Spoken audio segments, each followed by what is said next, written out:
రమేష్, లక్ష్మి అనే దంపతులు హైదరాబాద్లో నివసించేవారు.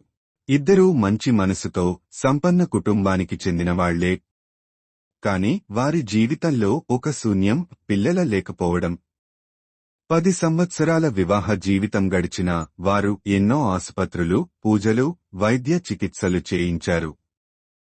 కాని ఫలితం లేకపోయింది.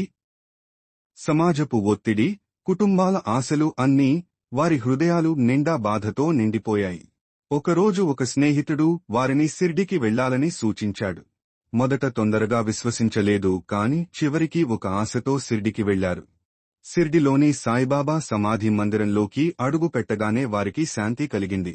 లక్ష్మి కన్నీళ్లు తడవగా బాబా విగ్రహం దగ్గర మౌనంగా ఆమె ఇలా ప్రార్థించింది: బాబా, నాకు పిల్లలు కావాలి.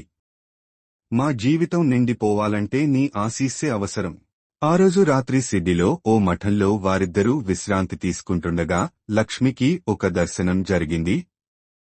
స్వప్నంలో సాయిబాబా వచ్చి ఆమె తలపై చేయి వేసి ఇలా చెప్పారు: అమ్మా, నీ కోరిక నెరవేరుతుంది.